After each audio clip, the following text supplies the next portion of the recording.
പുരുഷന്റെ ഔറത്ത് എവിടെയാണ്? മുട്ടിനും പൊക്കിളിനും ഇടയിലാണ്. പൊക്കിളും മുട്ടും അടക്കമാണത്. ചില ആളുകൾ പൊക്കിളിനും മുട്ടിനും ഇടയിൽ നിന്ന് പറഞ്ഞു കേട്ടാൽ അവരുടെ ധാരണ പൊക്കിൾ ഇതിൽ പെടില്ല എന്നാണ്. അല്ല, പൊക്കിളടക്കം മറക്കണം. പൊക്കിളും മുട്ടും അടക്കം മറയണം. അതാണ് ഔറത്ത്. പുരുഷന്റെ ഔറത്ത് അതാണ്.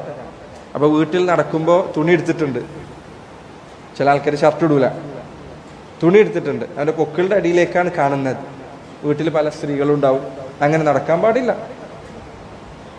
അതുപോലെ ഈ കാലഘട്ടത്തിൽ ഉണ്ടായിട്ടുള്ള ഫിത്നകളിൽ ഒന്നാണ്, പല വീടുകളിൽ ഇപ്പോൾ ഇത് ആരംഭിച്ചിട്ടുണ്ട്. വലിയ ആളുകൾ, ചെറുപ്പക്കാര് ട്രൗസർ ഇട്ട് വീട്ടിൽ നടക്കുക. പല വീടുകളിലും ഇപ്പോൾ തുടങ്ങിയിട്ടുള്ളൊരു പ്രശ്നമാണ്. എത്രയോ ആളുകൾ പറയുന്ന പരാതികളിൽ ഒന്നാണ്. അപ്പോൾ അവന്റെ പെങ്ങളുണ്ടാവും. നിന്റെ പെങ്ങൾ, അവൾ കാണാൻ പാടില്ല ഈ പറഞ്ഞ ഭാഗം. നിന്റെ പെങ്ങളാണ് എന്നുള്ളത് കൊണ്ട് അവൾക്ക് ശരീരത്തിൽ ഈ പറഞ്ഞ ഭാഗങ്ങളൊക്കെ കാണാമെന്നില്ല. പറഞ്ഞ് മറക്കണം. അല്ലെങ്കിൽ അടിവസ്ത്രമായി ഇടുന്ന വസ്ത്രം ഇട്ടിട്ടാണ് വീട്ടിലൂടെ ചില ആളുകൾ നടക്കുന്നത്. അത് ഹറാമാണ്. ലജ്ജയുള്ള ഒരു മനുഷ്യന് യോജിച്ചതല്ല, വൃത്തിയില്ലാത്ത കാര്യമാണ്.